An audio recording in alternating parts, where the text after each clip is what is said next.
This year, the Canadian Transplant Association is continuing to raise organ donor awareness in honor of Humboldt Bronco Logan Boulet.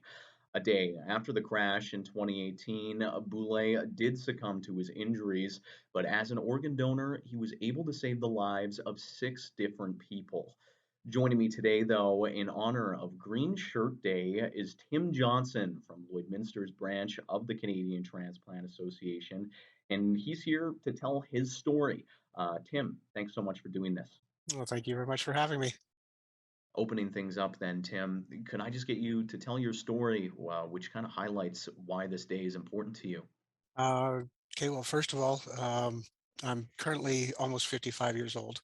When I was 20 years old, I was diagnosed with diabetes, and there wasn't a lot to do with, I mean, basically, you injected insulin. That was basically the treatment. And then over the years, diabetes has a tendency to take its toll on the body. And in my case, it eventually attacked my kidneys, and my kidneys began to shut down. And I ended up on dialysis for 4.5 years. There was a life-threatening situation that wound up happening in 2013, uh, where I had to be air ambulanced to Edmonton. So when you start getting into that situation, when your organs are getting to that point where they're causing your life to be threatened, um, it gets serious, and you start to, it really diminishes your basically quality of life. So I was lucky in November of 2014. I was actually in the dialysis chair, and I was actually called, and they said, we have your organs, get down here as soon as we can. So I ended up going to the University of Alberta, and on November 7th, um, I received a kidney and a pancreas from the same donor. Pancreas is a fairly rare uh, transplant. There's not very many of them done. The success rate is not as high. They're still developing it. But because of that, I ended up 20 years of needles, no, 26 years of needles, no longer.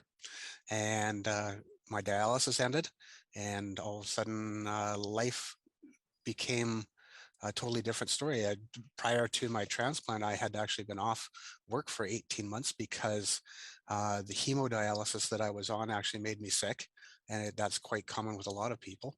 So I ended up on long-term disability for 18 months. So uh, yeah, it was a life-altering experience. It made a huge difference. Yeah, I can't even begin to imagine. But with that experience, I know it kind of propelled you into a position where you've been able to stir some awareness yourself. So, could I just get you to speak on that? So after that, I adopted a pay it forward attitude. So basically, I just started volunteering for as much as I could. And I had already been a part of a group that had started in 2013, who then associated with the Canadian Transplant Association. So I got involved in that. And over the years, we've done transplant trots, we've done organ and tissue donation awareness events like we had hot dog day, and we've done several different things to try and raise awareness. Plus, we do tables at the farmers market, and we do all kinds of different things. So I've volunteered for quite a bit. Over the last couple of years, we haven't been able to do very much because of COVID, but for all of it, it's just basically it's been a joy to be able to give back and be a part of the community and raise awareness. And the people around me have always been very supportive. And then yeah, it's just been an amazing journey. I'll put it that way.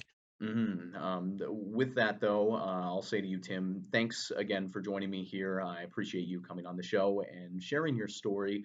But for people at home who maybe might be interested in learning a little bit more about potentially becoming an organ donor themselves, I'll direct them to the Canadian Transplant Association's website, which is www.canadiantransplant.com. That's all the time we have, though, for right now. So, Tim, thanks again.